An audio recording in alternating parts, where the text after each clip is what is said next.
Souvenez-vous, le 20 novembre 1998 marquait un tournant majeur pour la destination polynésienne. Air Tahiti Nui accueillait à son bord ses 186 premiers passagers, un vol qui reliait Papeete à Los Angeles. 25 ans après, c'est dans un grand magasin de Paris que l'on a célébré ces années d'existence. Le reportage de Hinano Tali et Wallis Glaise. 25 ans de voyage. Depuis 25 ans, à chaque fois qu'un avion de la compagnie au Tiare décolle, c'est un peu un bout de Polynésie qui s'envole. À la création de la compagnie en 1998, il s'agissait avant tout de libérer le ciel polynésien.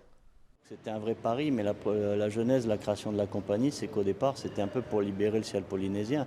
Parce qu'à ce moment-là, beaucoup de compagnies s'en allaient. C'était l'époque de Corsair, AOM, Air Liberté. Bon, tous partaient. Le tourisme, c'est la première industrie de la Polynésie.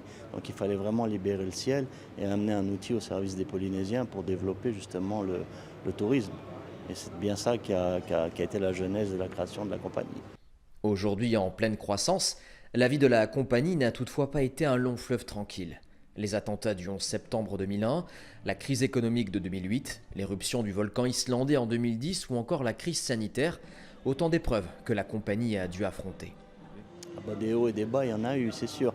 Le Covid, ça a été une crise ça a été la pire crise du transport aérien international. Personne n'y a réchappé.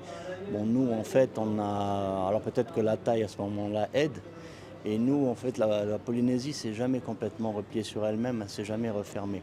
Donc on a assuré des vols de continuité territoriale, on a assuré des vols cargo vers la Nouvelle-Zélande notamment, puisqu'on a remporté aussi des appels d'offres pour le faire, qui étaient aidés par les gouvernements. Notre gouvernement, le pays nous a soutenus. Pour l'événement, des pilotes et membres de l'équipage étaient présents. Stanley travaille depuis 20 ans chez ATN. Il a vu la compagnie évoluer. J'ai vu naître la compagnie, déjà c'est 25 ans, c'est assez émouvant. Belle histoire, un quart de siècle, c'est énorme déjà. Je peux dire qu'on n'y croyait pas depuis le début. Et puis maintenant on est installé, la situation est pérenne. Ces 25 ans ont été faits de challenges avec beaucoup d'embûches, mais toute l'équipe a toujours su répondre présente à tous les niveaux. Voilà, il y a eu des passages, l'arrivée du Airbus 340, les ouvertures de lignes, on est quand même allé à New York, à Sydney, on a fait des charters tour du monde, on a pratiquement parcouru la planète entière. Des décennies plus tard, le confort des passagers n'est plus la seule priorité. Le transport aérien est responsable de 2% des gaz à effet de serre dans le monde. De son côté, ATN a réduit ses émissions de 25% grâce au renouvellement de sa flotte.